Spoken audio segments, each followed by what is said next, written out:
Okay, Assalamualaikum. Okay, so saya nak review balik tentang report writing ni. Saya dah tengok sampai ke bawah dah tadi.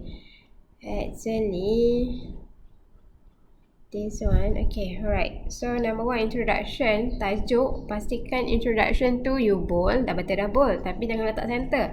Letak on the left side ni. Okay, on the left side. Okay, then bold, and then letak di left side. Sekejap, saya scroll balik. Okay, next, objektif tengok balik proposal, organization chart. Okay, set up landscape, set up landscape, page layout. Okay, pergi kat page setup. Lepas tu you klik landscape. Okay, lepas tu ada apply to this section. Klik this section sahaja. Kalau whole dokumen dia akan buat semua. This point forward daripada muka surat yang ini sehingga ke bawah. So awak type this section sahaja. Lepas tu klik OK. Okay. Alright. So yang ni awak buat dalam bentuk gambar kan. So insert text box lah untuk bagi gambar ni tak lari. Okay. So next ni akan ada perubahan sikit. And then job description. Details kan yang AJK bawahan lagi. Ni takkan ada 2 orang saja untuk program biro kan. So saya nak ada job position untuk setiap AJK, every AJK. Okay, Gantt chart ni tengok balik start daripada Disember hingga April. April kita letak sampai 3 April 2020. Okay, so prosesnya ada before, during dengan after. Tengok balik tarikh before, during semasa event lah 11 and 12 March, and after maksudnya 13 March until 3 bulan 4 ni lah. Okay, so Gantt chart ni bagus ada before, during dengan after. So dah nampak jelas lah. Lepas tu kenapa isi when you bold the space ni, okay, sepatutnya proses before ni kena letak sebelum program lah. Maknanya lepas program ni tak ada apa-apa lah.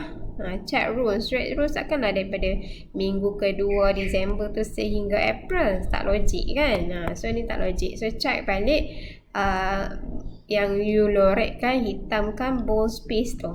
Okay. Okay, that is Gantt chart. Kemudian saya tak nak ada ayat we ni sebab dalam Gantt chart ni adalah ayat daripada checklist. Ayat kata kerja tu. Contohnya to draft, to send, okay, arrange, okay, arrange, okay, collect equipment ke apa. Okay. Alright. So betulkan. Ni pun samalah. Saya dah tegur. Lepas satu ayat draft rules and regulation activities, tolong underline. Okay. Check rules and regulation with supervisor, underline. Okay. Lepas tu tengok balik tarikh dia bila. Lepas tu awak hitamkan lah. Pastikan kena ada 3 perkara yang tengok sikit lah. Tarikh before, during and after. So hitamkan bahagian contohnya draft rule and regulation. Okay, contohnya start daripada minggu ni Disember kan, Disember minggu, contoh minggu pertama kita masih lagi buat proposal. Proposal. Okay, so proposal kita draft 2 minggu, lepas tu hantar. Lepas hantar dapat approval. So ada 3 kerja kat situ. Draft proposal, okay, checking proposal with supervisor. Ayat yang ketiga, okay, send proposal for approval, okay, and then get the approval. So 4 lah, send, get, ada 4. So benda tu berlaku 4 minggu lah. Minggu pertama buat proposal. Minggu kedua, okay, check proposal. Minggu ketiga, okay, send proposal for approval. Minggu keempat, get approval, dapat pengesahan. Okay, kemudian baru start dengan draft. Okay, draft rules and regulations. Draft rule and regulation contohnya masuk minggu kuliah ke-5, lecture week 5. Okay, baru start hitamkan kat situ. Okay, lepas tu dan seterusnya lah. Dia akan bergerak tau this one. Dan seterusnya check balik all the Gantt chart. Check balik all the Gantt chart. Okay, Gantt chart ni banyak yang tak betul, so check balik. Okay, checklist ni pun sama. Kena ada progress. Okay, so contohnya ada progress done ke kataan tu. Okay, lepas tu kena ada date. Tolong update your checklist. Before, during and after. Perlu ada tarikh. Okay, yang ni pun format pun tolong check balik lah, bagi sama. Tiba-tiba hitam kat situ. Okay, yang lain ni pun sama juga. Okay, saya nak skip lagi sebab saya dah check dah this one. Go to the budget and expenses. Okay, Q-sheet ni pun okay dah. Okay, Q-sheet pun okay dah. Q-sheet okay. Okay, Q-sheet okay. Tapi tolong check balik lah by activity. Q-sheet ni maksudnya senarai tugas untuk program My Beverage Challenge. Contohnya Q-sheet awak apa yang kena buat. Contohnya prepare leave of participant. Okay, participant arrival and registration. Siapa yang in charge. Prepare the beverage. Siapa dia. Okay, one by one lah. Staff by staff ni lah. Nur Rashidah ni buat apa. Wan Nur Afifah ni buat apa. Aina buat apa. Okay, tu Q-sheet. Okay, budget and actual expenses ni saya dah jelaskan. Okay, bahagian kos ni rujuk pada proposal. Okay, contohnya chicken, semua ni ada dalam proposal. Okay, lepas tu estimate, yang ni bahagian quotation. Quotation ni bahagian you survey harga market. Okay, survey. Actual expenses ni, yang ni adalah belanja sebenar yang ada receipt. Semua ni kena ada receipt lah yang ni. RM3 sen, RM2, RM2, RM17, RM24. Okay, pastikan receipt ni, this receipt you guna cam scanner. Scan menggunakan app scan scanner. Lepas tu copy of this receipt masuk dalam appendix. Letak dalam appendix. Okay, lampirkan. Okay, dan seterusnya lah. Ni saya dah komen. Okay, alright, details, alright. Dan saya skip sekejap je nak buat ni video ni. Okay, check ni, alright. So done. Okay, so we go to the lepas habis budget tu, you all tertinggal.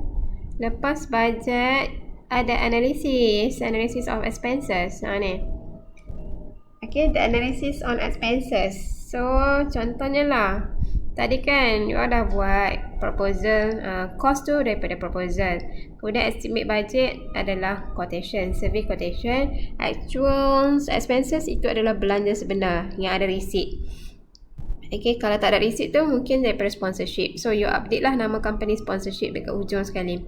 Okay, so daripada sini you tengoklah apa analisa dia. Okay, contohnya lah dalam budget proposal tak ada budget tu, tapi dia appear waktu actual expenses. So, itu meningkatkan increase the actual expenses of participant coordinator. Kenapa meningkat? Contohnya lah, dalam cost dia ada dalam proposal RM6.50, tapi actual expenses contohnya RM10. Dia belanja RM10.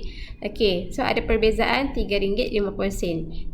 RM3.50 ni, RM3.50 ni adalah increase on actual expenses. Kenapa increase? Because of, okay, due to these things need to print for QR code registration. Okay, which is we overlook, okay, for proposal stages. Masa proposal tak buat, terlupa, tak ingat. Okay, bila actual expenses, maksudnya yang acara sebenar during event it's appear. So itu adalah analisa dia. Analisa on expenses ni you kena comment. Kenapa? Contohnya lah, total expenses of your bureau. Okay, dalam proposal kita propose, contohnya kita nak belanja 100, tapi waktu actual event, okay, hari event you belanja lebih. Okay, kenapa dia increase? You jelaskanlah faktor kenapa increase, ataupun kenapa your expenses berkurang. Okay, mungkin banyak sponsorship, okay, banyak penjimatan. Contohnya you buat DIY ke, contohnya you guna online card ke, contoh macam game protokol lah. Okay, so ingat 90% ni kena buat komen.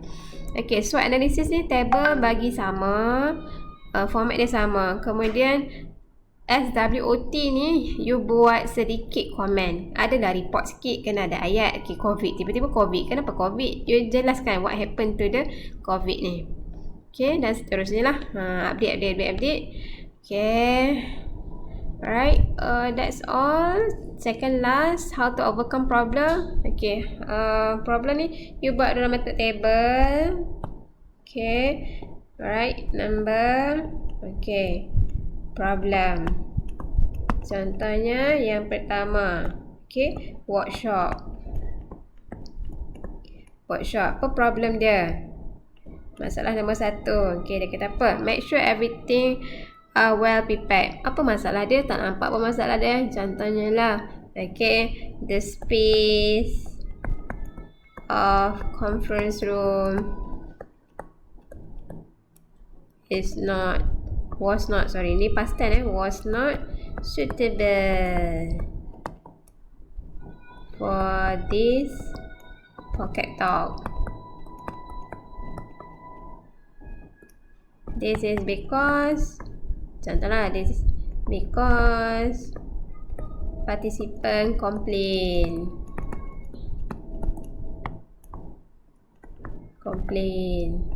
The air conditioning is not well function. Tu masalah. So kita dah solution dia change room. Okay, problem. Dan seterusnya, point kedua buat point table. Point ketiga, apa masalah dia. Okay, itu satu untuk workshop. Next, water activity dan seterusnya. Okay, conclusion. Conclusion banyak ni je ke? Punyalah tulis panjang-panjang. Buatlah conclusion ni one whole page. Buatlah yang satu penuh. Okay, contohnya conclusion. Satu untuk selesai exhibition punya part, and then satu untuk conclusion untuk bahagian competition. Okay, alright. So next, untuk appendix. Okay, appendix ni you susun mengikut atau cara. Okay, contohnya program start day 1. Okay, day 1 apa program dia? Day 1. Contohnya ada registration, letaklah registration. Okay, contoh kat sini program workshop. Okay, so ada explanation ayat kat bawah gambar tu. Letak satu gambar besar macam ni. Okay, lepas tu you explain. Dan seterusnya lah. Okay, jangan lupa lepas satu aktiviti letaklah receipt dia. So gambar workshop ni ada tak receipt? Susunlah receipt untuk bahagian workshop saja. Lepas tu next, second page appendix. Okay, contohnya aktiviti ada Maggi instant noodle competition. So gambar, lepas tu receipt, gambar, receipt. Tapi ingat gambar kena ada explain sikit kat bawah dia. Okay, so thank you. Anything you can ask me if you're not understand. Okay, so next week on saya nak tengok balik hari Isnin minggu depan untuk draft report yang kedua yang dah siap lepas saya komen ni. So next week saya bagi masa lah. Okay, so next week on Monday kita tengok 6 April. Okay, 6 April kita semak balik untuk report. So thank you. See you guys. Stay safe at home.